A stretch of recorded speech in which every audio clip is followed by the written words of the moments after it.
Hi, good evening. I want to welcome you back for another academic year, right? And back to the first lecture of Sharper Focus, Wider Lens. If any of you know Dr. Jackson Elmore, you will know that I am not her. She unfortunately could not be here tonight. She's got a little illness, but I'm sitting in for her. My name's Melissa Bauman. I'm an engineering faculty and the Associate Dean in the Honors College. So with that, I want to start off by introducing our panel. We have Dr. Marc Basson, PhD MBA. He's professor and chair of surgery. He's dedicated to excellence in patient care, teaching, and academic inquiry. Specialty in publications include colorectal surgery, surgical oncology, endoscopy, and general surgery. Dr. Basson will discuss end-of-life decision-making from a surgeon's perspective, focusing on the settings and motivation for decisions and the sorts of issues that may enter into making those decisions. Ultimately, he will argue that clarity about both factual issues and ethical values is required to achieve a satisfactory resolution of these matters. Then we'll have Dr. Marcia Aldrich. She's a professor in English and the author of Companion to an Untold Story. Now, I have to point this out. It was just published today? A few days ago. So the book is here, and she's got some materials in the back and up front, and she'll be doing a book signing at Schuler's in Okemos tomorrow night. So we have to plug that for her. She is the author of the memoir Girl Rearing, a memoir of a girlhood gone astray. Her nonfiction essays have been published in a wide variety of literary reviews and anthologies, including the Best American Essays. Companion to an Untold Story is the winner of the AWP Award Series in Creative Nonfiction. Next, we have Dr. Leonard M. Fleck, PhD and Professor of Philosophy, the Center for Ethics in the College of Human Medicine. Professor Fleck has published on a broad range of topics in healthcare ethics, especially issues related to healthcare justice, healthcare rationing, and healthcare policy. He is the author of Just Caring, Healthcare Rationing, and Democratic Deliberation. And good, he's holding it up. I would have held it up for you too, sorry. In Just Caring, Leonard Fleck reflects on the central moral and political challenges of health reform today. Next to me, we have Dr. Mohammad Khalil, PhD, Assistant Professor of Religious Studies. Dr. Khalil specializes in Islamic thought and is the author of Islam and the Fate of Others. Here we go. The Salvation Question, Oxford University Press, 2012. And he's the editor of Between Heaven and Hell, Islam, Salvation, and the Fate of Others. And that will be forthcoming in 2012. And then finally, last but not least, we have Dr. Lynne Goldstein, Professor and Director of Campus Archaeology. Dr. Goldstein is Professor and Director of Campus Archaeology, where she has been since 1996. She previously worked at the University of Wisconsin-Milwaukee, and the majority of her research has focused on Wisconsin and the Great Lakes region. In 2000, Dr. Goldstein completed a term as editor of American Antiquity, the quarterly journal published by the Society for American Archaeology. So with that, each of our panelists will make a presentation. There'll be some response from the panelists themselves, and then we'll open it up to questions from the audience. Dr. Basson. Am I on? Okay. I don't have a book to hold up. I thought about holding up a colon, but I was persuaded it might be in bad taste. So I'm a general surgeon. I spend much of my time taking care of patients. Most of them fortunately live, but not all of them do. Some of them die, and it's not always predictable who will live and who will die. Like some of you, I've also had relatives in the hospital who've died in various settings, and so I've seen this as both as a doctor and as part of a family of a patient. My job, in collaboration with the patient and sometimes the patient's family, is to gamble as effectively as I can, choosing the apparent best course of action directed at what appears to be the best possible end, whatever those bests mean. There are thus two sets of uncertainties that I have to deal with on a day-to-day basis in collaboration with patients and families. The first uncertainties are factual, arising because we have to make educated guesses as to what outcomes will arise from certain management decisions. If I operate, will this work or not? Will this leak or not? If I don't operate, will the patient survive anyway or not? The second set of uncertainties are ethical, arising because it's not always clear what the best approach or correct approach or optimal outcome is, or whether it will be achieved by an aggressive attempt to preserve life or a thoughtful and sensitive management of an approaching death. End-of-life decisions in my world arise in many different scenarios, ranging from electively in the outpatient clinic. I may have to decide whether to offer a screening colonoscopy to a 90-year-old man. I may have to think about whether I should electively repair a very painful hernia in a patient who's severely ill with many diseases who may not survive surgery but is in pain from the hernia. Sometimes they arise more urgently in the emergency room with a patient I've never met who comes in the door, and I'm called to see this person lying on a stretcher, and I'm told by my referring colleague, oh, you have to operate because there's less and such going on. And I have to look at the patient and say, why do I have to operate? Do I have to operate? Is that something that will give me a good outcome or not? And sometimes they arise after surgery in my world. When I've done the operation, we thought things were fortunately somehow going well, but now something bad has happened, and we have to decide whether to press on or withdraw care. All these end-of-life decisions and dilemmas may be motivated by considerations of quality of life or of futility. An example of quality of life is the patient who's after surgery is doing well but then goes into renal failure and says, you know, I don't want to live if it means being on dialysis the rest of my life. I'm sure you can keep me alive, but that's not for me. Or there are examples of futility. I really, really want to live. I'm sorry, but I can't do that for you. An important concept here is that we have to balance the desire or the need to fix problems, which is what I went to medical school for, against the possibility that all problems are not fixable, or that the cost of the attempt to fix those problems, either in human cost to the patient or, in a politically incorrect way, to the rest of the system, the cost may be too high. Sometimes we can predict futility or quality of life in advance, but at other times this does not become apparent until later. A couple of thoughts about futility. What is it? When do we recognize it? What does it mean? It's hard to know exactly, but I define futility as the unlikelihood of achieving worthwhile goals. That, of course, begs the question of which goals are worthwhile. Is it preservation of life? How much life is meaningful? How much more life? If you get 5 seconds more, but it costs a lot in terms of pain, is that worth it? And what quality of life are we talking about? But there are other goals beyond life or quality of life. Someone may say, I want to live long enough to complete my religious end-of-life practices. I may want to live long enough to see my grandchild born, because my granddaughter is downstairs in the OB ward. That's a true story from last month. I may want to live long enough to finish my will. I want to say goodbye to my nephew. He's flying in from California. I want to collect one more Social Security check before I go and stick it to the government. Also a true story. How unlikely does something have to be considered futile? Can we tell? These are all questions we have to deal with. I don't have answers, I'm afraid. There's some obvious reasons why we are inspired to be aggressive. We want to maximize life expectancy, or we want to achieve patient goals. There are sometimes less obvious reasons to be aggressive. Families have needs. Family needs to say goodbye. Even if the patient's unconscious and will never regain consciousness again, they want to come and sit by a bedside. Families needs to be comfortable with the decision. I want to know that I did everything. It wasn't my fault that Grandpa died. We did all we could. And that in and of itself may be a laudable goal, because I see my role in these cases as taking care of the family as much as the patient. But at a reductio ad absurdum, that's what ends up in court when the family never is willing to let go.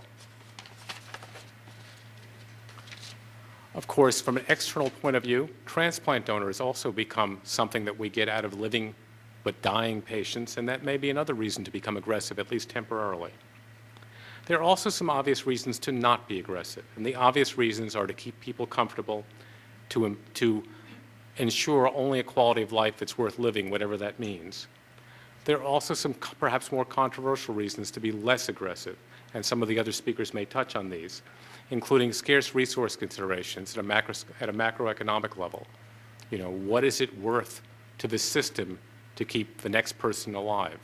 And can we not instead get 500 more vaccinations? There are also impacts of overly aggressive care on families who have to live with the patient and the knowledge that this person is dying for days, weeks at a time. Even less well understood, their impacts on the care providers. It's extraordinarily difficult as a doctor, as a nurse, to try to do everything one can, unquote, for days on end when you know it's not going anywhere. And indeed, their impacts of the system on the hospital system at a micro level as well. What happens to the nurse's attention when the nurse in the ICU has 2 beds to look after, and this patient is dying in a particularly obnoxious and critical way that requires lots of attention, and the other patient is maybe not getting quite as much attention, but then something bad happens there. The relatively easy decisions when everybody agrees, either that we should go ahead and be aggressive or that we should stop. The harder decisions are when people don't agree. Sometimes patients don't agree with their families. Sometimes there's disagreement among family members, which can be very challenging. Sometimes, as I've already suggested, families and doctors may disagree, or families and caretakers may disagree as to how aggressive to be or what choice to make. One of the concepts that I find particularly compelling at a personal level, and I'd be happy to answer questions about it later, but that is not well understood, is that in the conflict between the doctor and the patient, or the doctor and the family, sometimes I think there's an implicit doctor-patient contract that I say to a patient, look, you got to understand, this is really high risk. You may not make it. If we do this, there are going to be lots of complications. If you want, I'm willing to do my darndest to get you through it.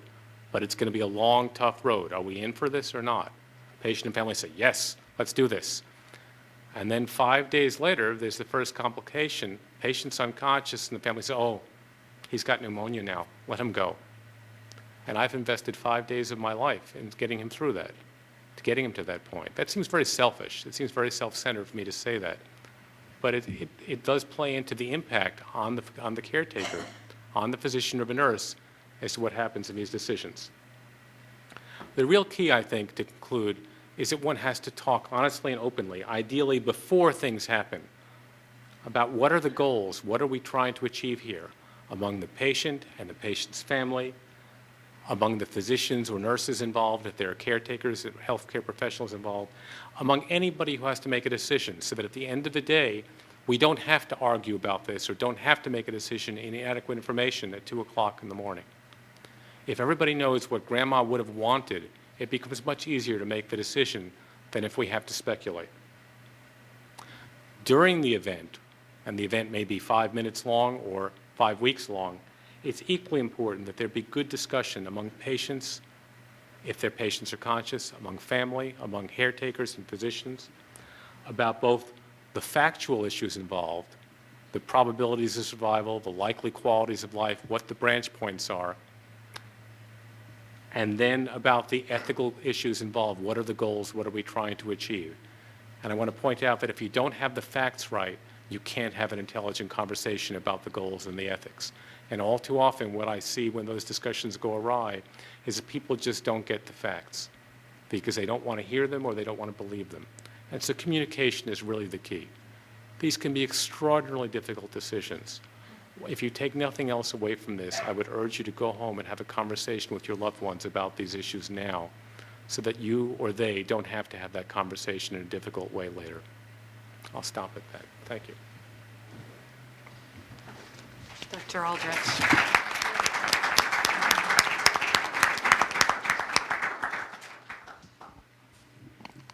Well, this is going to be a bit of a change of pace. I'm not an expert on what my subject is in any technical sense. I'm not a clinician, I'm not a doctor, and I'm not a coroner. I'm speaking today as a private person and as a writer who has been intimately touched by suicide. So I'm going to tell you a little bit of a story, just a little bit of it, and raise some of the issues of the experience.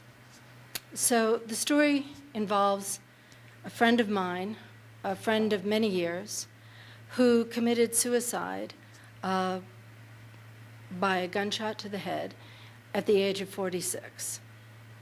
He was my husband's best friend since junior high school and was almost a member of our family. I suppose many of you might have someone like that who's close to you but not, literally a biological friend, family member. He was brilliant and sardonic, and in youth a poet. But Joel spent most of his working life as an underpaid substitute teacher in San Francisco. The marginal job barely supported his meager existence, and he was a diabetic since childhood and could never manage his disease. He suffered seizures and blackouts. And as he aged, and I'm talking about aging, 40, he developed excruciating and debilitating pain from nerve degeneration. In the months before his suicide, Richard and I were the recipients of objects Joel no longer wanted. That's how he presented his divestiture to us. Never one to throw things away, he shepherded his things eastward to our house, where he was folded into our lives for a week. Richard and I had several uncomfortable conversations about what Joel was up to. I thought the so-called house cleaning foretold some dark future, though I couldn't have said what. Richard took Joel at his word, as he had done for decades, and believed Joel was going to seek a new direction in employment and living, something we had both hoped he would do for years. As it turned out, Joel's bestowal upon us of his things and his last visit was part of a plan that was not the plan, he told us. On the afternoon of November 20th, 1995, the San Francisco Police Department received a manila envelope addressed to the Investigations Bureau, Inspector Heller, number 1608, in operations, opened it. Inside, he found a typed letter, a house key, a California driver's license, and a Department of Motor Vehicles change of address card. The manila envelope had been mailed by my friend, Joel, and his letter stated, "On or before Friday, November 17, I will have taken my own life using my .38 revolver." From the considerable evidence, it is certain Joel's suicide was not impulsive. It was a suicide long contemplated, carefully planned, and executed by a mature person.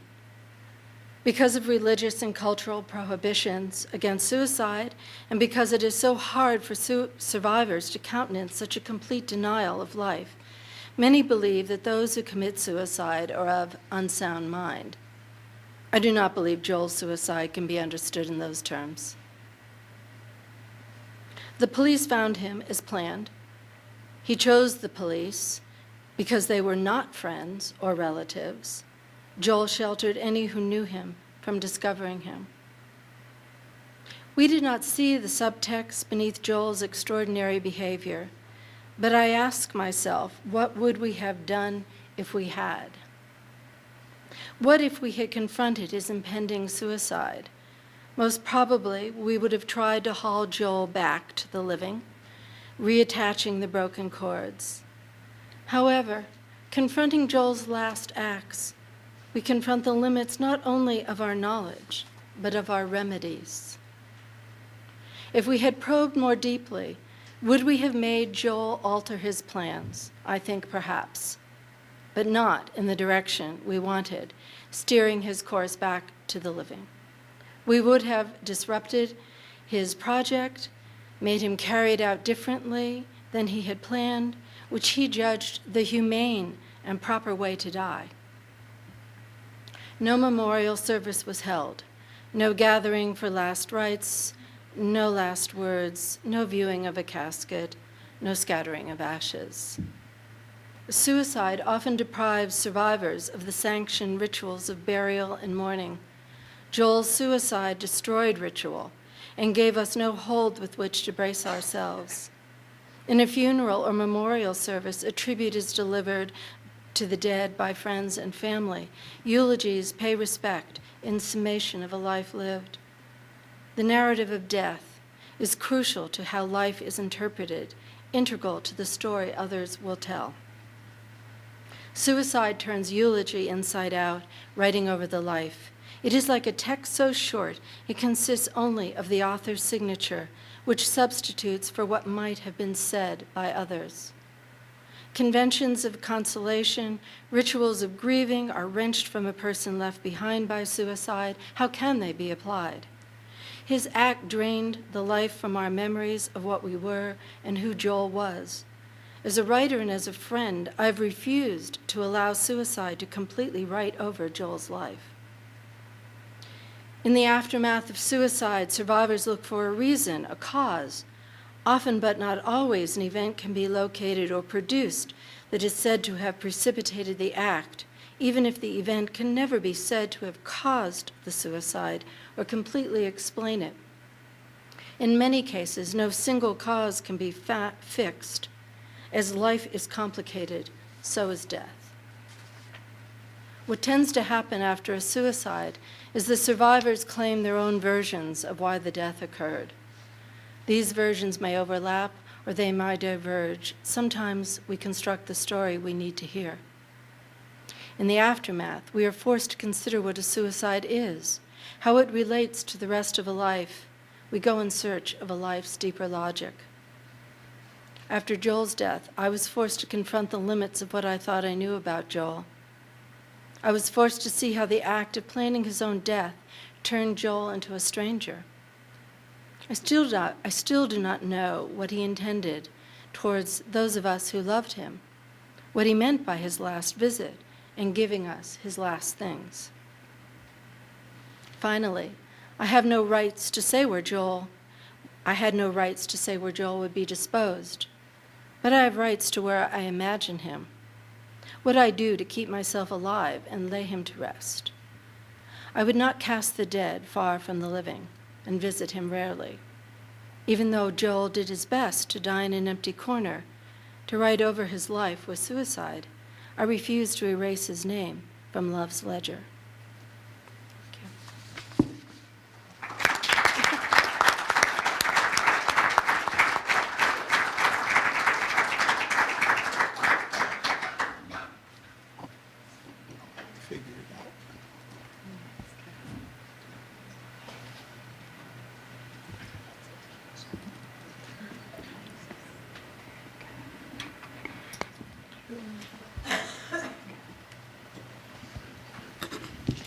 Good evening, everyone.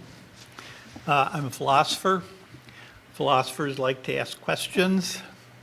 Sometimes we make an effort to propose an answer to a question. At other times, it would be arrogant for us to try to answer the question because it's the sort of question that really requires a public conversation of some sort. And many of the questions I'll raise this evening are of that latter sort. Here are the first three key questions. What exactly is something called a natural death? And the short answer to that would be, it's a death that occurs when disease has overmastered us. You might refer to it as a dignified death, but that would be a rough description of how to answer that question. Why is it desirable? We wouldn't have asked that question in 1950 or any time before that. But after 1950, we have the development of all kinds of medical technologies that could sustain human life, oftentimes indefinitely, and oftentimes in ways that are extremely painful, uncomfortable, undignified, and that makes a natural death more desirable. And why is it so unlikely that the vast majority of us today are not going to die a natural death? Because we have all this medical technology that we feel obligated to use. And what's a managed death? A managed death is a death that raises, inevitably, moral issues because decisions have to be made about where someone will die, how they'll die, how aggressive the use of life-sustaining technology might be. And why do we see it as being so morally problematic? Just because there are decisions that have to be made, and these are extraordinarily weighty decisions. Decisions about life and death could hardly be any more weighty. And we want to talk about what are some of the social and moral issues that are generated by the notion of a managed death. We can imagine all kinds of horrific natural events, tornadoes, hurricanes, whatever, that are extraordinarily destructive, but in spite of all that destructiveness, there is no one to blame for the occurrence of those events. No one is responsible for the awful things that happen as a result of them. But if we were to develop the capacity, for example, to control the destructiveness associated with a hurricane, and if, for example, a hurricane were moving in to Tampa for the Republican National Convention, and President Obama said, let's not use that technology today. Let's just give it a rest and save a few taxpayer dollars. That would be a morally problematic choice that he would have made. Managed deaths necessarily raise these moral issues because somebody is going to be responsible for a broad range of choices. How do we know when someone's time has come? When the only kind of death anybody could die was essentially a natural death, apart from things like murder, then we didn't have to think about that. But when we've got all this life-prolonging medical technology, then we don't know when someone's time has come. And so should we dialyze a patient with end-stage Alzheimer's for the next year or not? Why is that a good idea or a bad idea? Should we treat the pneumonia of this 92-year-old with moderate dementia and severe arthritis, blindness, and 80% hearing loss? How do we decide what's the right thing to do there? Who should make that choice? Should that patient have made that choice 20 years earlier with an advance directive? Should we do CPR on an end-stage brain cancer patient so that they can die of their cancer, as God wishes, I suppose? Should we admit an end-stage AIDS patient to the ICU, knowing how scarce ICU beds often are, when physicians are virtually certain, not absolutely certain, because there is no absolute certainty there, that this patient will not survive this hospital stay? Here's the story of Mr. Krieger that I found in a newspaper account recently. He was transferred from the emergency room to the ICU from a nursing home. He's 88 years old. He suffered a severe stroke 2 years ago. He also had a broken hip, which was surgically repaired 3 months before this incident. He's had 2 heart attacks. He has emphysema. He's diagnosed now as being in septic shock. He indicated a number of years ago that what he wanted to die was a natural death, and he did that in an advance directive, which he had given to his daughter. His daughter had his durable power of attorney, but his daughter now wants everything done because she cannot choose to cause his death. What should a good doctor do for Mr. Krieger? A doctor who's supposed to be a loyal advocate for this patient in the light of the daughter's request. Is a doctor assisting a suicide if he or she cooperates with Mr. Krieger's advance directive? Is a doctor violating the core values of medicine by refusing to cooperate with the daughter's request? Because after all, she does have his advance directive. She does have his durable power of attorney for health care. The core problem we're faced with here, in my judgment, is that our basic moral understandings, our cultural traditions, our legal principles and precedents have failed to keep up with the choices that are given to us as a result of all of these emerging medical technologies. Those kinds of social understandings change much more slowly, especially in an extraordinarily large society, 310 million people in the U.S. When is, the basic moral question we have to ask ourselves is this: when is hastening a death morally objectionable? If physicians or patients and their families fail to use every available form of life-prolonging technology, are they then guilty of hastening death? Can physicians ever have absolute certainty that nothing more can be done to save or to prolong the life of this patient? And then what can be done to justify withdrawing life-sustaining care from an incompetent patient? A patient who cannot presently affirm the correctness of that choice, especially when we realize that that choice is irrevocable, irreversible. Okay? How can anyone have the audacity, the arrogance to make a choice for somebody who is presently incompetent and dying and suffering. Still more moral puzzles of a very different sort. We, all of us, taxpayers, insurance premium payers, are demanding that healthcare costs be controlled. Last year in the U.S., we spent $2.7 trillion on healthcare. Last year, we spent on Medicare healthcare for the elderly $570 billion, with projections to the year 2020 that we'll be spending $1 trillion on the Medicare program. Furthermore, 27% of the Medicare budget is for costs in the last year of life, which was roughly $150 billion in 2011.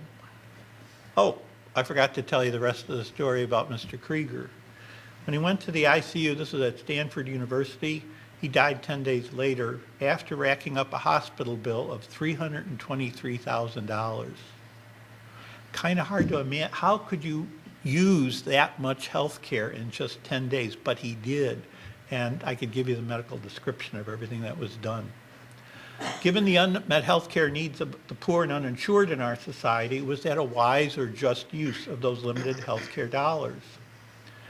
Another question, is a just and caring society with all of our millions, tens of millions of uninsured and underinsured morally obligated to pay $100,000 for cancer drugs that are only going to yield extra weeks or extra months of life?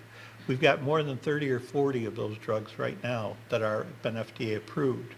Should Medicare pay for those drugs? Does even raising that question make me a kind of dishonorable member of Sarah Palin's death panel? Now, here's a question that's instantly going to divide the audience in this election year. Does Dick Cheney deserve to be alive? Now, for those of you who aren't familiar with Dick Cheney's health issues, he, of course, was an avid smoker, 2 packs a day until the age of 35. He suffered a total of 5 heart attacks from which he was saved. That in itself is amazing to behold. He had bypass surgery. He also had these stents put in his coronary valves to keep them open. He had an implantable cardiac defibrillator, which cost $40,000, and a pacemaker for another $20,000. When his heart was still going into failure, he was provided for $200,000 with a left ventricular assist device, which would give him another year or 2 of life. But that device was beginning to fail, and then the issue was, at 71 years old, are we going to give him a heart transplant, a natural heart transplant? We don't usually do that for 71 years old. They've lived a long life. But what counts is the end of your life, a natural death, and how do we figure that out? And so we have to wonder who may have been denied a transplant because Dick Cheney got that one. What kind of a moral choice is that? Who should make it? And so on. You see on the slide there reference to the totally implantable artificial heart. This is going to create even more problems because, at least in the case of a natural heart, we have only 2,500 to transplant. In the U.S. today, we have 350,000 people whose lives could be prolonged on average for 5 extra years if we provided them with one of these artificial hearts now in clinical testing stages. The cost of these artificial hearts with implantation, $300,000 a piece. If we implanted 350,000 of them, because there's no limit to how many we can produce, that would add $105 billion to the cost of health care in the United States. So those of you who are Tea Party fans, you can just rise up in anger right now, and the rest of you can struggle with that as a moral issue. Does encouraging the use of hospice care solve our problems? Not really. It helps some, but hospice is itself a form of managed death. It is hospice, even though the language talks about natural death, it is a managed death that occurs in hospice. Does encouraging the use of advanced directives solve our problems? We'd like to believe that, but Mr. Krieger's daughter had his advanced directive, and at least to my mind, and I suspect to his doctor's mind, made the wrong choice. What moral norms should we use to distinguish morally permissible hastenings of death from morally objectionable hastenings of death? And how can we possibly have respectful public conversations about these deeply morally and politically controversial issues? Thank you.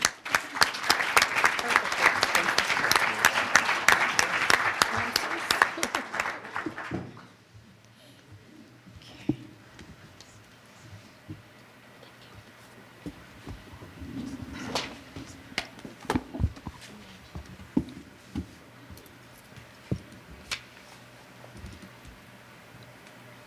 Okay, Dr. Khalil.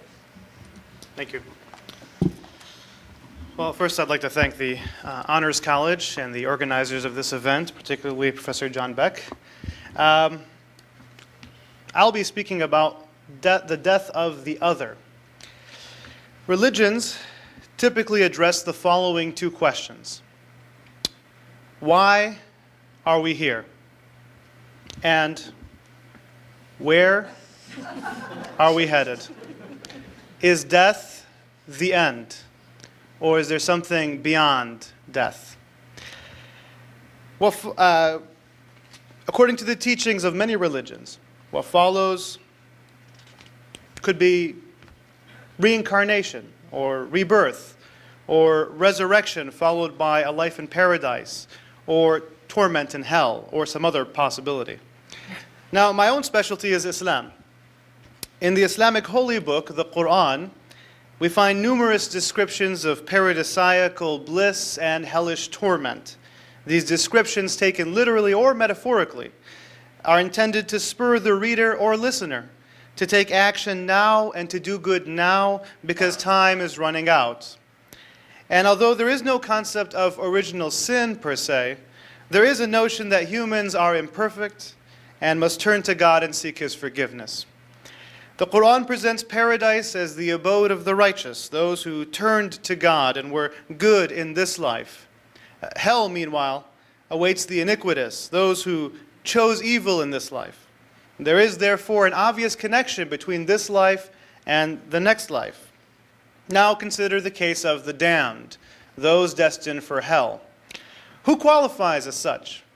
And once that's determined, how should one interact with those who are believed to be headed toward hell? Should one be loving and kind to them in the hope that they will mend their ways? Or should one look down upon them as the damned and treat them as such?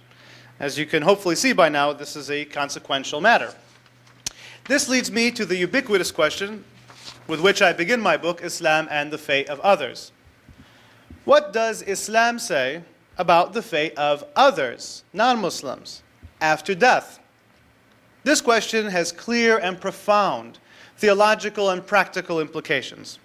And with academics, pundits, and politicians debating whether we are approaching or even already engaged in a clash of civilizations, there has been a recent proliferation of discourses that present the matter in black and white.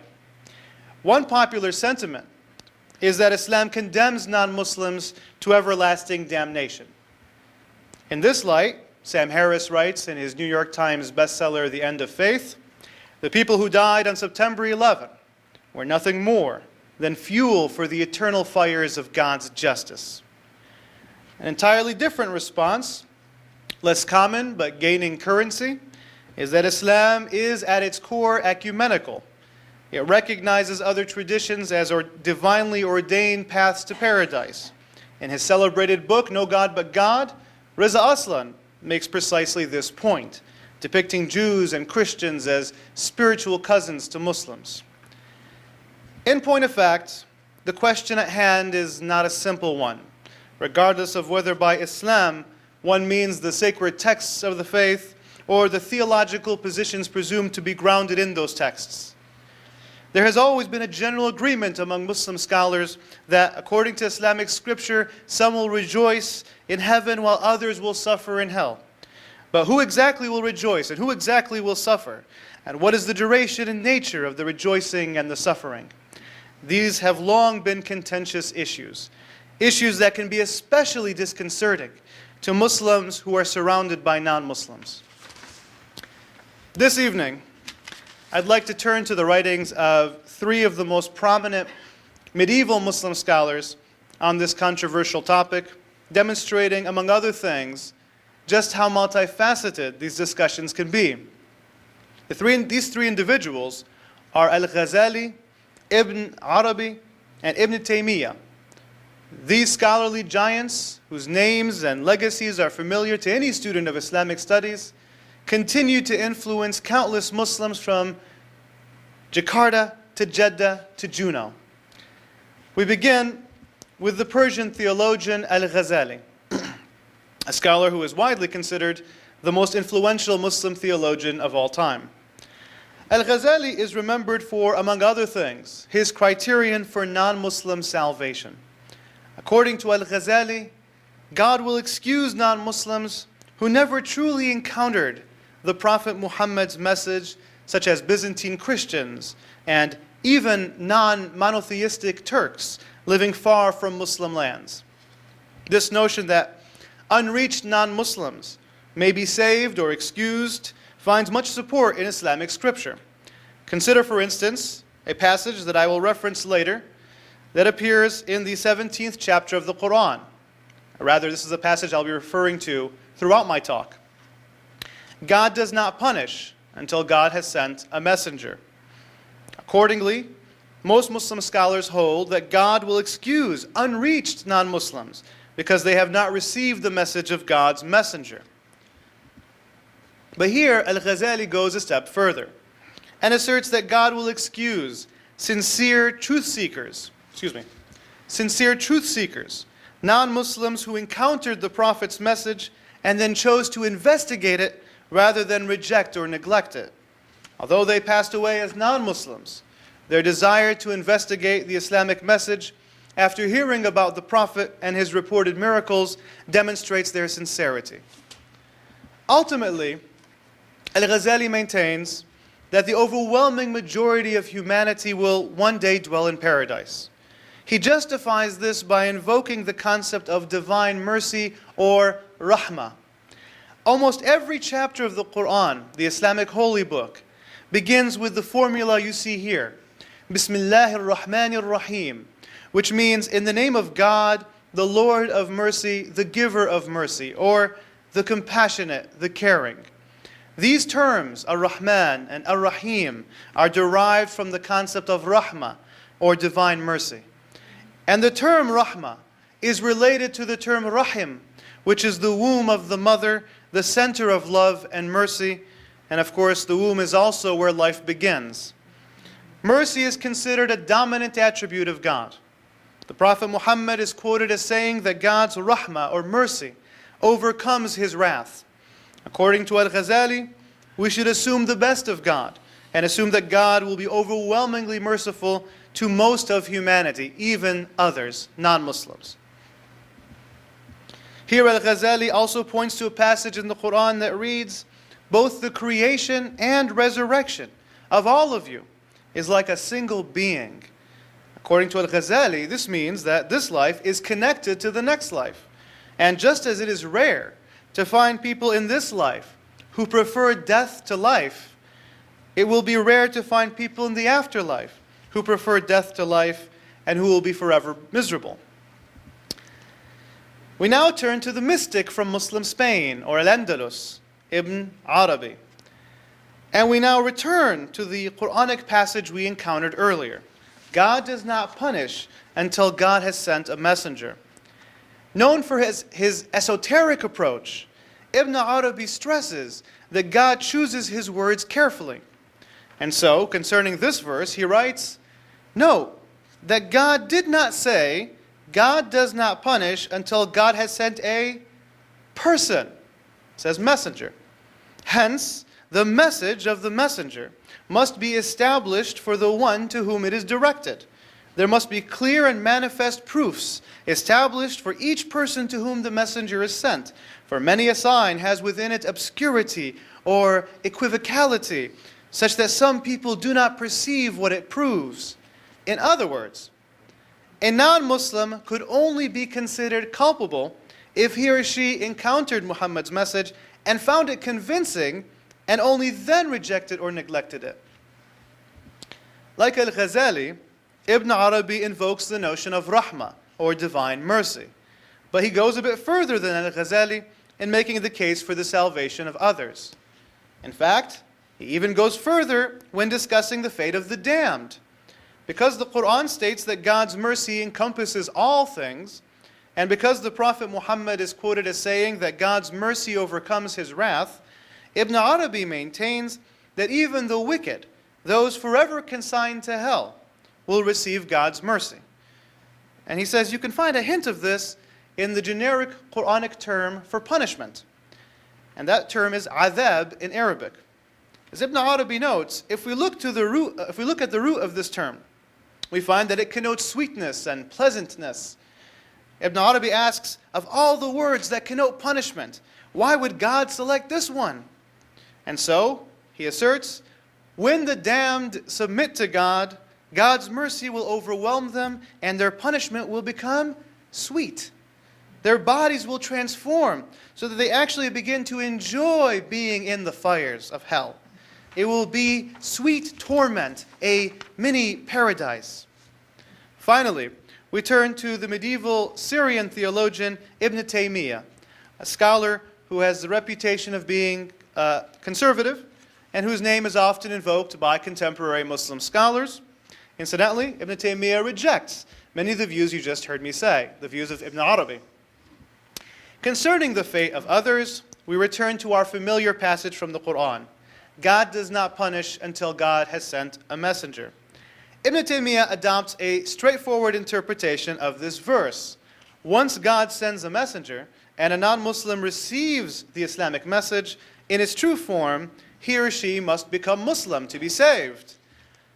But what is perhaps most interesting about Ibn Taymiyyah, for our purposes, is his final treatise, a treatise that he composed while he was imprisoned in the citadel of Damascus just before his pen was confiscated, the very last thing he writes. In this treatise, Ibn Taymiyyah invokes rahmah, or divine mercy, to argue forcefully for the eventual salvation of all humanity, all of humanity. His famous student, Ibn al-Qayyim, would imply that even Satan will one day be saved from hell. Needless to say, this is all very controversial. Ibn Taymiyyah justifies his belief in the eventual salvation of all by pointing to various Quranic passages, including those that speak of God's mercy, and reports that quote the Prophet Mohammad as saying that God's mercy will overcome his wrath. We return to our question. What does Islam say about the fate of others, of non-Muslims, after death?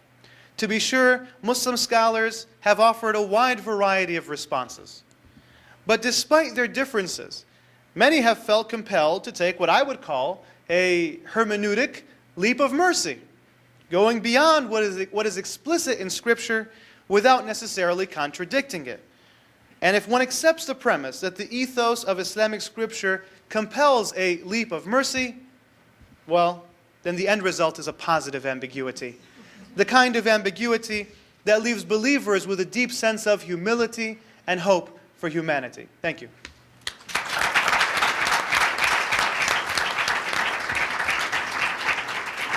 Thank you, Dr. Khalil, and now Dr. Goldstein. And I have to say, as a non-Muslim, I'm relieved.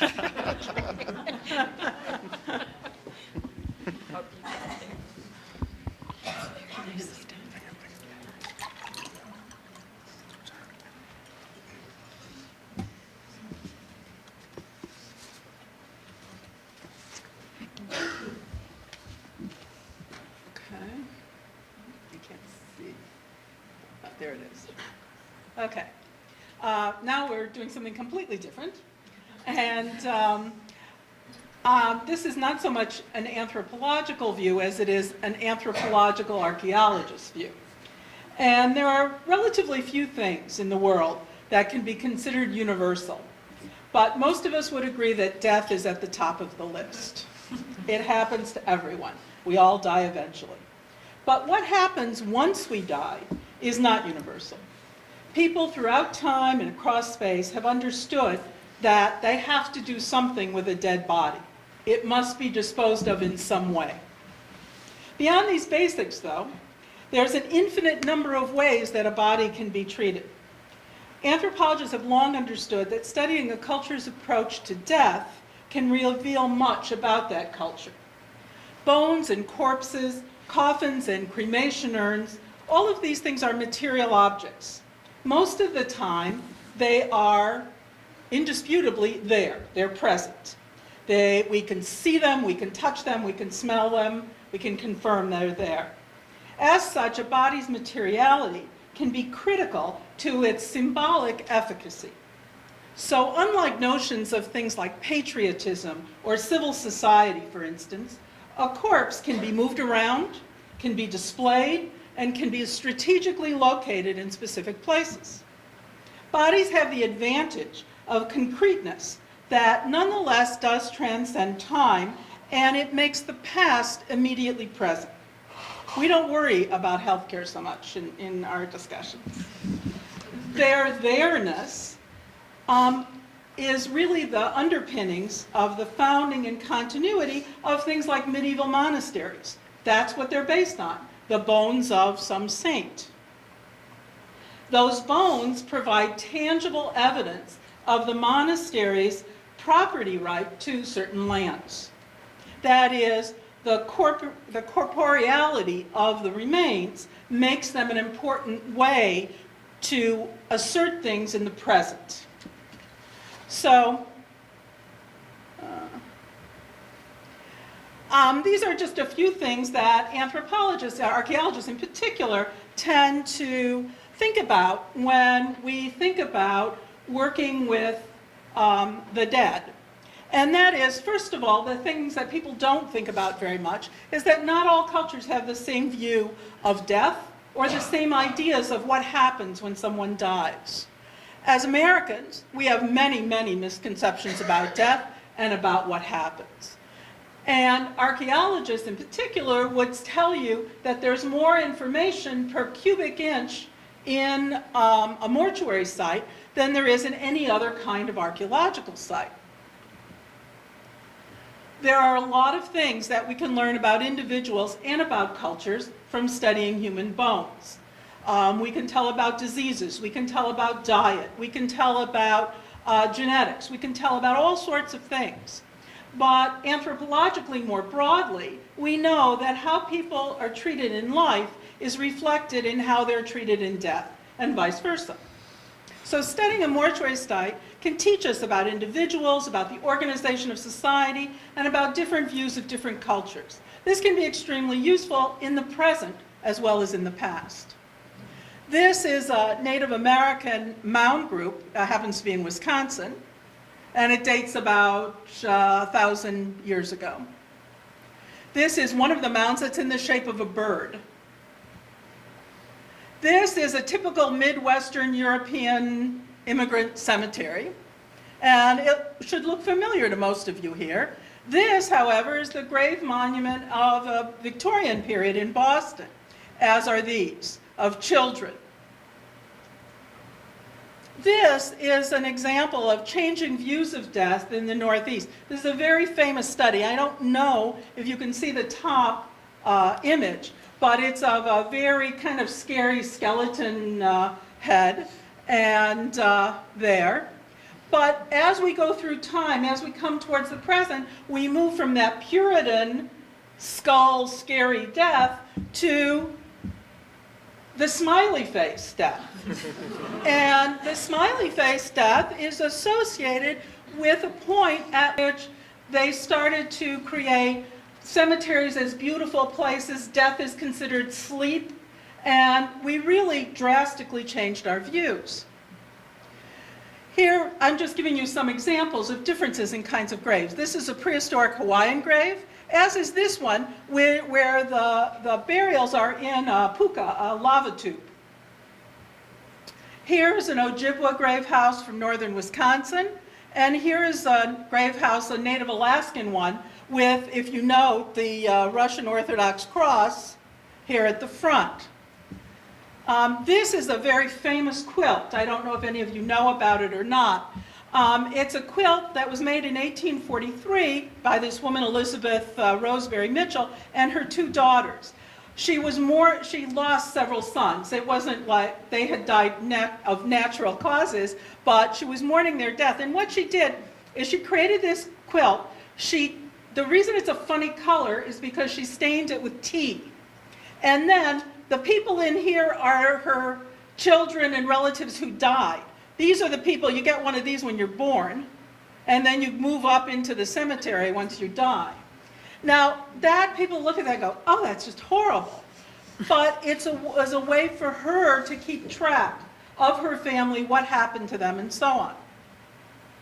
All right, What I want to do, because I think in the short amount of time I have, the easiest thing to do is to give you an example that will be fairly easy for all of you to understand. It's not such a different culture. In downtown Tucson, Arizona, there was a cemetery that dated from 1860 to 1880. You can see the cemetery very clearly there with the fence, the stone fence around it. And it was said that it was all but forgotten by people in the present. The cemetery had closed and the area had built up. Here's a map showing where the cemetery was called the National Cemetery, although officially it was not a national cemetery. There were houses on top of where the cemetery used to be. There were gas stations, there were banks, there was the Coconuts nightclub. All of these things were on top of what used to be a cemetery. Well, the Pima County, which is the county that Tucson is in, decided to build a new court complex right across the street from its current county building. And so this over 4-acre area had to be cleared of all these buildings and streets and sidewalks, etc. And then we had to determine whether or not the cemetery was there. Everyone agreed we would find some remains, but the estimates ranged from 200 to 2,000. Now, how could that be? This is a view of the area, and these certain areas are covered that are being worked on. This is very early on in the project. And in fact, this pink building here goes down later. Here's a view after some of the excavations began. We didn't find 200, we didn't find 2,000, but we did find about 1,400 individuals. How could they be forgotten? How could a society build a whole city on top of these people? Well, the answer is complicated, and part of it's political, and part of it is not. Part of it's economic. One of the main reasons the cemetery was forgotten was because they wanted to put the railroad through. And the people in Tucson who had control at the time wanted that railroad to go through so Tucson would thrive. Also, majority of the individuals in this cemetery were Hispanic or Native American. There were some Europeans as well, but these were not the people. Early Tucson was a very vibrant, multivocal, multicultural place. But as the Europeans came in, as the railroad came in, that changed. The Europeans got into power, and they didn't care about this cemetery. There was an ad put in the paper that said, by the way, the cemetery is closing. It was in the Spanish-speaking paper, in the English paper, said, move the people in there. Do you know how to move somebody? I mean, most people would not. Could you afford to move somebody? Probably not. What I'm showing you now are some of the things found in the grave. We found shoes. We found a number of crosses, buttons of all sorts. The sort of everyday things you would expect to find. These are not wealthy people, but they aren't poor people necessarily either. These are people who were very much involved in society. Here you can see the graves. One of the reasons this fence is around it and so on is that this excavation was done by court order, and for a variety of reasons, it was decided that no one should be able to look in and see bones or human remains. So all the blue is people excavating underneath that tarp. Because, of course, you could do what the person who took the picture did and just climb up into the parking lot and you could take a picture. But you couldn't see anything. All right, so this is to give you just some sense of this, here's a map of the cemetery overlaid on an air photo, and here it is. And you can see there are different things going on. This is the densest part, and this is probably the earliest part as well, and likely associated with the church. What I really want to talk about beyond this is, so what do people today do about this? It was excavated, everything was good, but then we had to rebury them. And so we had to identify who was who, and that's an entirely different story. But some of the remains went to Mission San Xavier de Bac, which is a Catholic mission that serves the local Tohono O'odham community.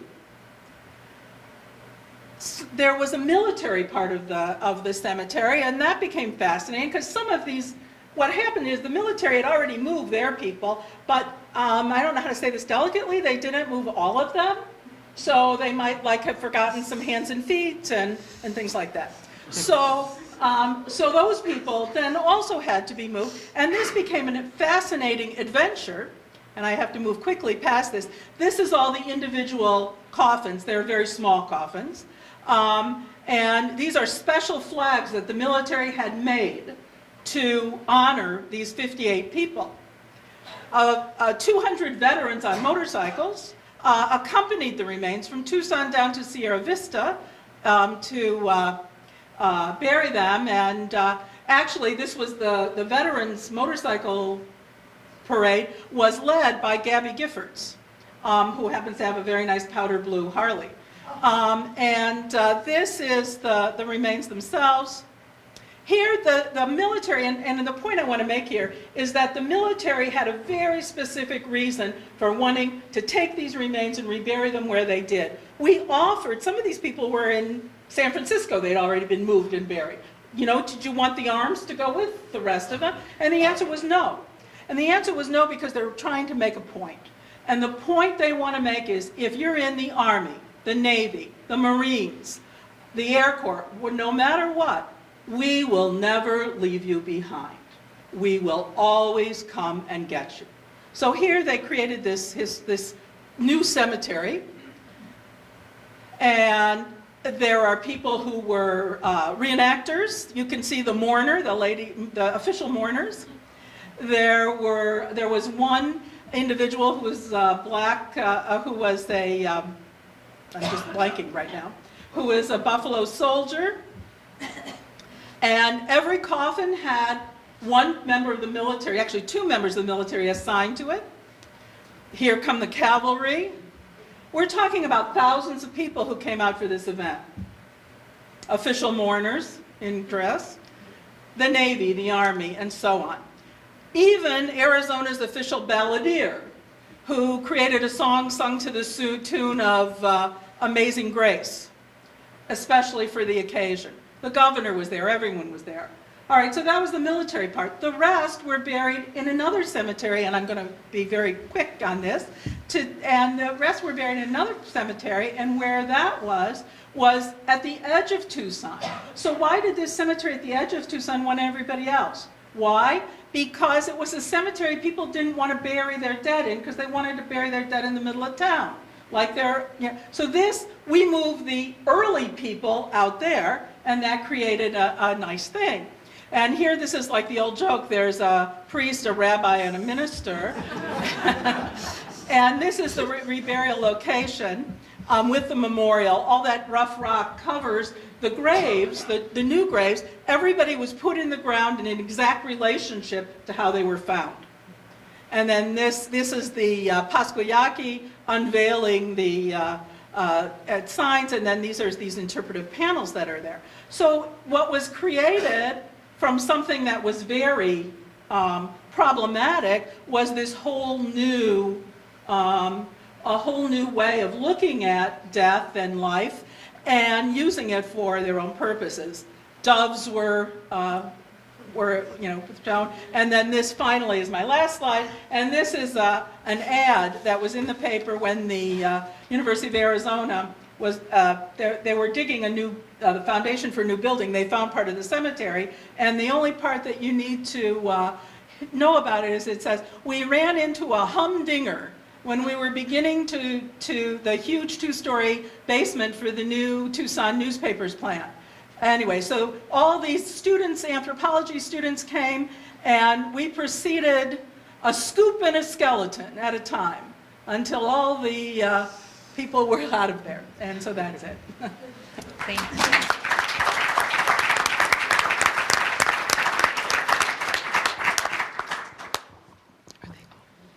They're all on? Okay. At this point, I'd like to ask the panelists, do you have any questions for each other?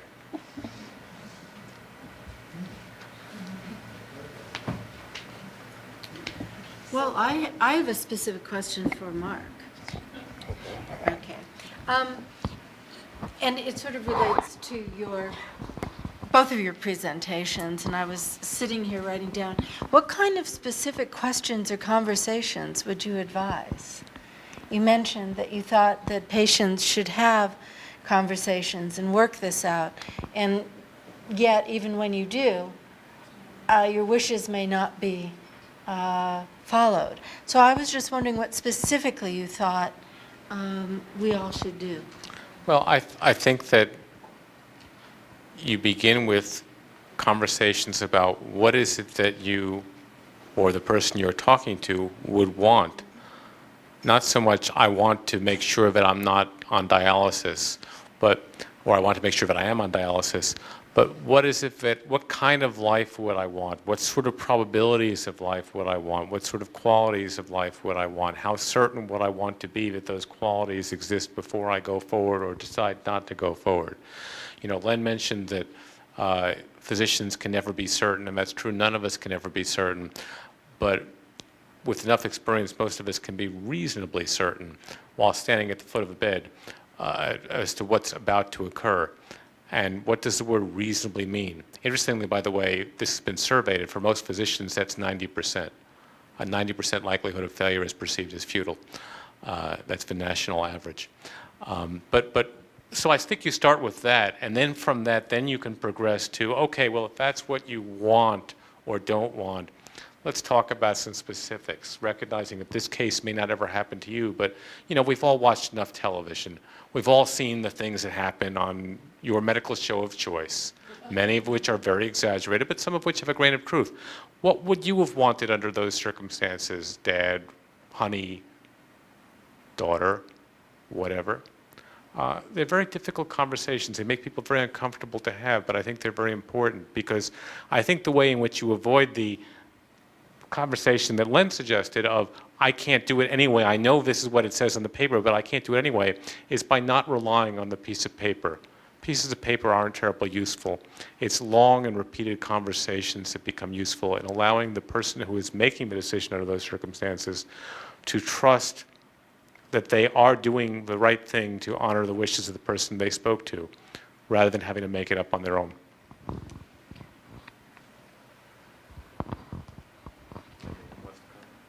Did that answer? That was a good answer. Okay, I can't help but wonder, listening to all of you, is there such a thing as a good death? And if so, what do you think it is? Who wants to try? I don't know that there's a single answer that can be given to that question. In part, it's going to be personal. In part, it's related to cultural and familial understandings and experiences. It's one, you can maybe say things in a negative sort of way. It's one that does not involve excessive suffering, needless, pointless suffering. That would be the big negative that I'd want to use to at least mark off. Don't want that. I guess let me just ask the question. Of course, I mean, a good death, we automatically think of the dirty dozen. I mean, that is that a death is one that wouldn't it be, you know, if something had a good cause or whatever. And I guess I want to throw it back to the panel. Aristophanes long ago said the problem with wars is one of the only times where the old bury the young. So much of what you talked about, Marc, and I mean, even reflecting on Marcia's presentation, Lenne's, and even just generally, even about the afterlife and how we look at the dead, how does it change when we're looking at burying the young rather than burying the old? Marc, many of the things you talked about were really saving the aged parent. But what about, I mean, do we look at these things differently when we're looking at youth? And, you know, I would really throw that to the entire panel. Because I imagine, Lynne, that archaeological stuff, how we look at the dead young has changed over time and so forth. So please do raise that. And then any of you, start raising your hands, and I'll come around to you with the microphone in a moment. One of the things I would say is that it's important to realize that we like to project our view of death onto everybody else. And one of the things that we found as scholars and studying this cemetery I just talked about was that in the military cemetery there were a couple of children, and they were probably kids of these soldiers. And one of the things I found extremely disturbing was when this whole event happened with all of these people, I looked down and somebody had put stuffed animals on all of the children's coffins. And now I can tell you that they didn't know anything about stuffed animals in the 1860s. And it just seems such a jarring thing to me that, we're projecting, our ideas. I mean, it's very sad that the children died, there's no question about it. But this need that we seem to feel today to do something.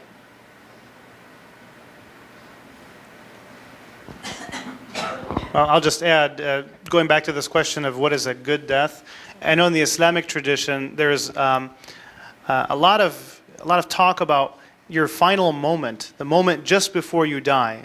Are you doing something noble at that moment, or something else? And that defines your death, and then your life, actually. So I'll just throw that out there. Anybody else? How about questions from the audience? Yes, I understand that, of course, under all circumstances, the idea of a long, protracted conversation is what's preferable, what's best. But I'm sure there are many instances, and I have no idea what kind of percentage to break down, when that's either hasn't occurred or it's not possible, and then all you've got is that piece of paper. How, getting back to, I guess it was Marcia's question too, when there's only the piece of paper, then what? I mean, how important is that piece of paper? How important is the person who wrote that piece of paper, the advance directive? When you have to make decisions about these sorts of things, what kind of primacy should that piece of paper be given, as opposed to the instance where the daughter says, I can't accept that piece of paper? And whoever would want to talk to that. Okay, I'll start. I guess part of my answer would be that physicians have to deal with so to speak, what's happening in the moment. And in the case of Mr. Krieger, to recall the example that I used, one of the things that was certainly obvious, no matter what was written on the paper, was that Mr. Krieger was really suffering a lot. And even if his septicemia could be cured and he could be restored to life, the quality of his life was extraordinarily diminished, so that you'd have to ask, is this something that anyone would want to survive for?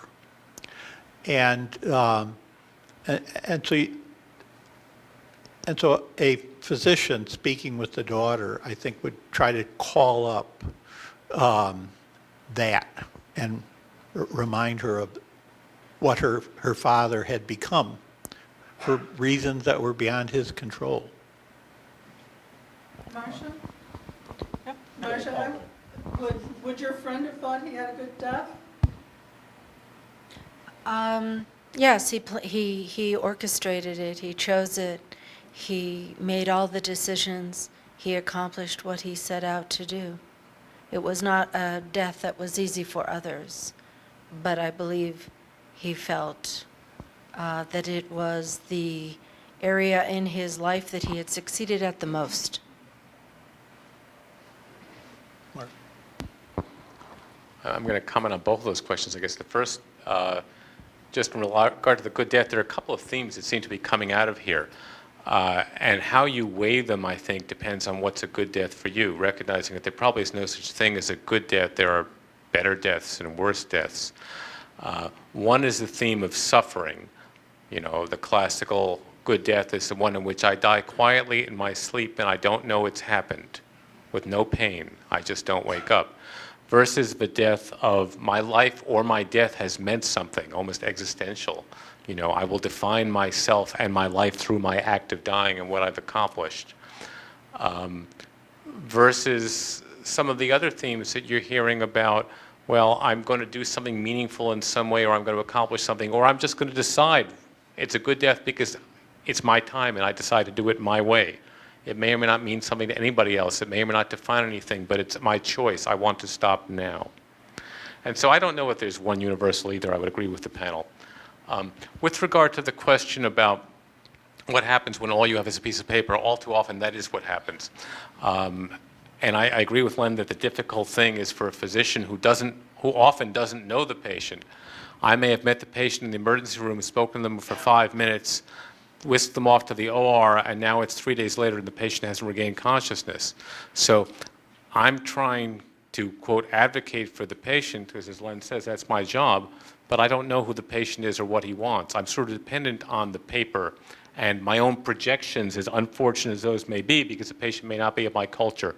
But I have to do the best I can, and my conversations with the family, who may or may not seem to get it in my perception, but that's of a different culture. I think one does the best one can out of those circumstances. They're extraordinarily difficult, and that's why it's best to avoid them if possible. Question back there. Okay, I've got one right here. Could you speak to I read a wonderful quote about Americans are the only people who think that death is an option. You know, why do you think in our culture it is uncomfortable? Why should it be uncomfortable? Why do people kind of bristle when I bring up at a party, so, you know, what are you going to do when you die? You know, how come people are like, oh, why are you so weird? Could you speak to that anthropologically or otherwise? It's actually pretty simple. We hide. I mean, that's what we do. Because we like to control everything. And, you know, we hide it. We don't take children to funerals often. We try not to have people see death. And that wasn't always the case. But it certainly has been the case in the last century. And it's largely because it's we don't have... Death isn't really something you have great control over, but we like to think we do, and so we tend to just push it away and say this is the way it is. You could. How many people in this room think they're going to die? Yeah. See, not everybody's hand is up. I was just going to say that one thing that I'm noticing in all of the presentations is the theme of control keeps coming up. It seems that's the one theme that we keep seeing in all of these different presentations. And it seems that how one perceives control, or how one thinks of control, affects how one thinks of death, whether it's a good death or not. Just a thought. And I'm thinking of Marc's comment. I used to think a good death would be falling asleep and doing exactly that, until a friend of mine just did that, and his wife had to wake up to that. So now I'm not so sure if that's such a great death. I mean, all kidding aside, yeah. I mean, you think it's a great death, and you forget about the person who is still alive. So, I mean, it's interesting to think about. A question in the back. So I'm thinking about Marc and the philosophy professor's comments on kind of quality of life and what kind of stuff we want to do and chances for that. And it makes a lot of sense when you're talking about something very acute like sepsis or something like that. But what about regular end-of-life decisions? How do you make those, if someone has dementia, might not be able to take care of themselves? How does it change in that regard? And also, I think in the healthcare industry, there might be an incentive for care providers to try to prolong someone's life for money, basically in hospitals and stuff like that. And how do you discourage that tendency while at the same time not encouraging, death panels? Or how do you, help that decision still come about kind of from a personal or familial perspective? Let me start off with one comment. In terms of, you said, you brought up the issue of patients who are in various stages of dementia. And of course, physicians and family can recognize when somebody is in the earliest stages of dementia. There may be a little bit of uncertainty about it, but it's something that can be investigated, and it's when a person is still quite competent. And it's at that point in time that I think a personal physician really does have to raise the question with that individual, difficult as it is, to say, this is the path you're on. This is where you're going. And it can have lots of different possible endings. We don't know what else, what other medical problems might afflict you besides the dementia. But things can go rather badly if you don't make some decisions for yourself now and tell those who will be in a position to decide for you what you would prefer at some future point in time when you're no longer capable of making that decision. So the point I'm emphasizing here is that there is a moral responsibility, a professional responsibility on the part of physicians to initiate these conversations with patients, in part because patients are not in a position to know that they should initiate those conversations themselves.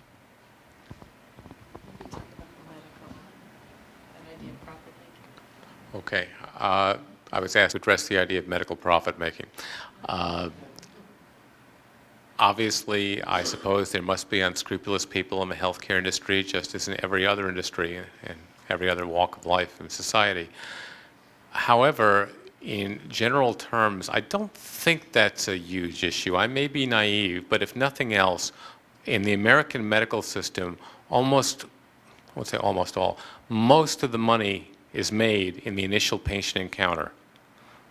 So to be perfectly cynical about it, I would make much more money if I operated everybody and then they died on the OR table. I'd still get to bill for it, and then I'd go on to the next patient and not have to worry about rounding on them and taking care of them.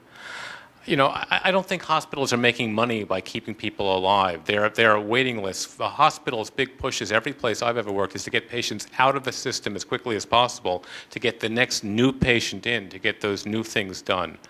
So I think the notion that somehow the healthcare system is there to sort of feed off of us, at least by prolonging our lives inappropriately as opposed to feeding off of us in other ways, is probably not universally valid.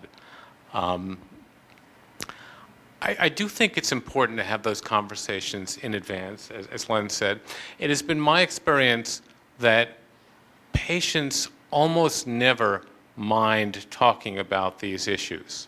Maybe not kids, as somebody raised, but certainly adults. Families mind. It's very uncomfortable for a family member to have this conversation about a loved one. It's not too comfortable for a physician to do it either, although we can be at least a little more detached. But, you know, old people know they're old. People in renal failure know they're in renal failure. People who are dying know they're dying. And maybe not at the moment at which you confront them with their diagnosis, but pretty fast they sort of come to terms with it. Is there any one of us in this room who has not at one point or another thought, what if I were on a hospital bed? What if I were dying? Has not in some way thought about the possibility of our own death? Probably not. But how many of us have actually talked about that possibility and what we thought about it with the person who might be next to us at night? Not many of us, probably. That's the issue. It stems from that interest in denying death and covering it up that was raised from an anthropological point of view. We don't want to talk about this stuff. If you do, you find it's not too hard. I have to add a footnote here. You may not be familiar with the notion of what's called a DRG. Does that mean anything to you? The federal government, on behalf of us taxpayers, is concerned about controlling healthcare costs in the Medicare program. So way back in 1984, the federal government said, we're not going to pay hospitals for every additional day that a patient stays in the hospital. Instead, we're going to come up with what are called 720 diagnosis-related groupings that a patient is going to be placed in within 48 hours of being admitted to a hospital. That DRG has a fixed sum of money attached to it, and the hospital is paid that money no matter how long that patient stays in the hospital. So if the hospital can discharge that patient quicker, they still get paid, say, the same $20,000. If that patient stays in the hospital for 20 days instead of 4 days, the hospital's paid $20,000. So the incentive that a hospital has, the economic incentive under Medicare, is to get patients out more quickly rather than to keep them in. They don't earn any more money that way. Okay, other questions? Please do raise your hands if you have a question or comment. Okay, I see one over there. This is actually an exercise program for older professors. You notice that. Okay, I'm coming around. Thanks. This is a question which perhaps requires a religious explanation, but I'd be really curious to hear a number of responses. I'm sorry if they're broad. My question stems from this thought. So unfortunately, we hear people say, sort of sadly, so-and-so has a form of highly metastasized cancer or something, fatal. But, inshallah, we hope the treatment works, God willing. So the question is, how does one reconcile God's will with our advancements in medical technology? Didn't God place the illness upon them? Or non-theologically, why do we treat illness at all? Why do we continue to delay the inevitable societally and personally? Okay, well, since you said inshallah, I'll give you an Islamic response. So there's a very famous report where a man goes to Muhammad and he complains to him. He says, I lost my camel. And Muhammad says, did you tie it? He said, no, I left it to God. He said, no, tie the camel and then say inshallah. So my response would simply be, I think that the general teaching is do what you can, and then after that, only then do you sort of resign yourself. But do whatever you can. Unfortunately, there are many who don't take that approach, and I guess there I'm showing my bias, but there are some who just sort of resign themselves and don't, try to do anything about their condition. I've seen this often in Egypt, which is where my family's from, with a lot of older folks. They'll do this. They'll just say, I'm not going to seek medical treatment. God will take care of it. And, they pass away shortly thereafter. Not that passing away is a bad thing, as we now know, but I think just tie your camel and then say inshallah. If I may follow up, isn't medical treatment, isn't sin, sort of the, antithesis of God's will? So isn't medical treatment therefore a sin? Because, a lot of people believe, God places the illness, upon me. How did I get this illness? It's God's will. Actually, that's definitely not the dominant view. I mean, there is a notion of if that sin could cause some struggles and so on, but there is also a notion of just life being a struggle. Period.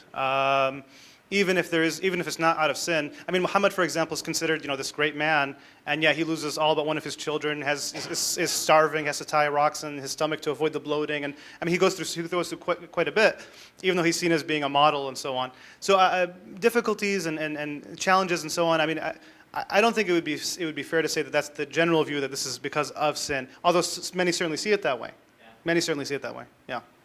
I would say that most would probably say it could be any number of possibilities why one is feeling something. Other comments from others on the panel about this issue of, and I guess let me just to wrap it quickly. Marc, you raised issues about, Lynne did, about Dick Cheney. And by its very name, not that sin and Cheney go in the same. No, but you raise the issue of people doing things that brought on health problems. So two-pack a day smoker and so forth. So how do we look at those complications of, do we believe that people get what they deserve? And that really, the flip of that is what happens when bad things happen to good people, which I think we've already heard part of here. I've written about the issue of personal responsibility for health. And while I certainly encourage everyone to take more responsibility for their health, to exercise, eat right, do all the things that a good doctor will tell you to do, nevertheless, even when people make bad choices, they still have a right to receive the health care that they need. And one of the bad things that we should certainly not do is, in effect, punish people for making bad health care decisions. Physicians cannot be prosecutors on behalf of the state. and of whatever may be a politically correct public policy to endorse at a particular point in time. Physicians must simply respond to the therapeutic healthcare needs of their patients and not judge. I think that's important, and that must remain part of the practice of medicine. Okay, I've seen other hands. I've got one right here, and then I'll be coming up. So as a preface, I think I'll say that I'm a philosophy major.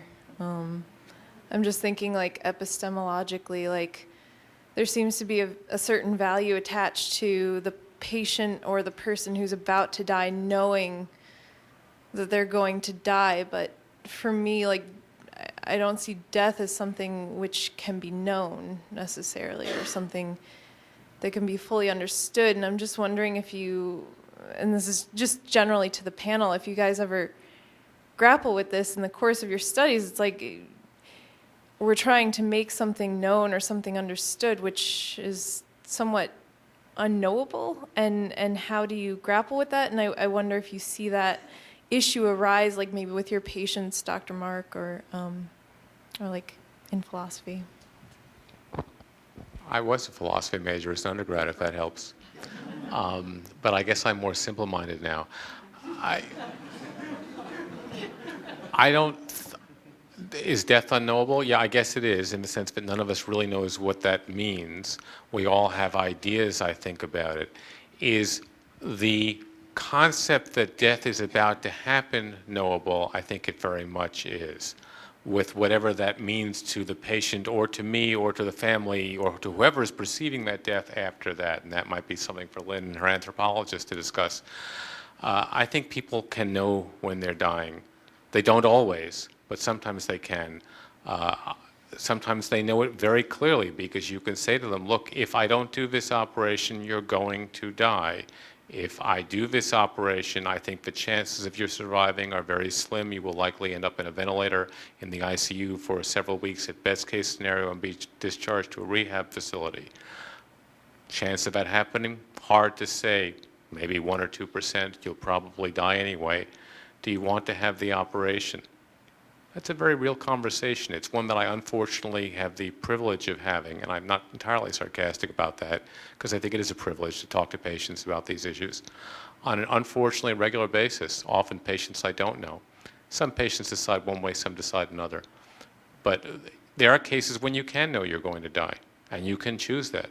At the more reductio ad absurdum, there are many other cases which we don't know, but which we think so, or there's the classical, the guy who throws himself on the grenade. I mean, he must know he's going to die. Going back to the question of an individual's responsibility for his or her own well-being, this isn't issues of life and death, but I think we've all heard of instances of doctors, in a sense, firing patients who, after repeated instructions from the doctor to lose weight or to stop smoking, and with the doctor explaining that because if you don't, these are things that are likely to happen, and the patient still is either unwilling, well, let's say unwilling to do that, then does the doctor have a legitimate right? Like I've heard in town it's happened, I've heard, of saying, I really don't think I can treat you anymore because you don't seem to be taking this as serious. I don't know. Is that a legitimate question to raise? Well, let me take that one if I may. I'm going to give you 2 examples from my own practice briefly, and I'm going to try to torque the stories a bit to protect the patient confidentiality HIPAA, but trust me, these are both real stories. One was a young woman early in my practice who had an inguinal hernia. Of course, we fix hernias, we tell them no heavy lifting. I told her that. She promised me. She came back. She had a new hernia. It recurred. I fixed her hernia 4 times. Each time she swore to me she wasn't picking anything up. I then figured out what she was doing. I was single, by the way, and childless at the time, so I didn't realize this. She was single, but with 3 children. Well, she was picking up her children. And I now understand why that was inevitable. But nevertheless, I said to her, if you can't find a way to not pick up your children, I'm not fixing your hernia a 5th time. It will be futile. It's not going to work. Get some help. I have nobody. I can't do anything. I don't want to ask my mother-in-law. My husband's left. Well, then I'm sorry. I can't fix you anymore. Here's the second example. One of my tasks these days is I run the Sparrow Hospital Wound and Hyperbaric Center. For those of you who don't know anything about hyperbaric oxygen, it's huge high-pressure oxygen inside a very heavy metal cylinder. We put patients in, they benefit in a variety of ways. Another way to look at that is it's a huge bomb. So I had a patient recently who was getting medically appropriate care who recurrently attempted to sneak flammable objects into the hyperbaric chamber. By flammable, this is flammable in a hyperbaric chamber. My clothes are flammable. Lipstick is flammable because it's high-pressure, multi-atmosphere oxygen. Despite repeated attempts, repeated education, the patient persisted in doing this. We fired the patient. Before the patient not only fired himself, but the rest of us, because if that chamber explodes, not only would that patient be dead, but so would most of the St. Lawrence campus of Sparrow, if you know that campus. Do we have a right to fire patients? I think sometimes. I seem to be holding the microphone. You're doing very well that way, Marcia. You're passing it so well. Those are two interesting examples, and I certainly don't disagree with your choice on those. I'll let that go, because I think there's another question out there somewhere. Yes, there's a question right here. It's going to be we have two last questions here, and then you get the last question right after this one, okay, because we are coming to a conclusion. Here you go. This is for Dr. Basson, Dr. Khalil, and Dr. Fleck. So, like, some parents, they bar their children from medical practice because of religious reasons. So how do you appease, like, child's rights, the religious side, and the medical side? Like, how do you appease all three sides without, like, endangering the child's life? How exactly do you make sure all three sides are so for all three of you?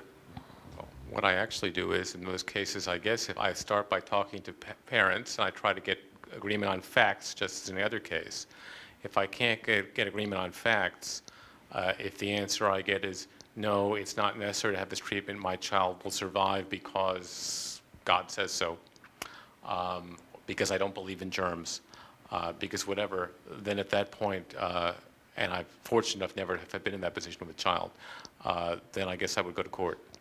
Because it's my obligation I think, to advocate for a patient who is not competent to make his or her own decision, and a child is in that circumstance. Very different from an adult, in my view, personally. The role of the state, the responsibility of the state, is to protect the religious rights of that child, the child's right to choose for themselves whether or not they would endorse the religious views of the parents. They can only do that if in fact they survive to age 21. So the state exercises what's called in Latin, its parens patriae rights, to be the father of all the children of the state, and uses the courts to insist that care be provided, especially if what's at risk is the life of the child or the risk of permanent disability.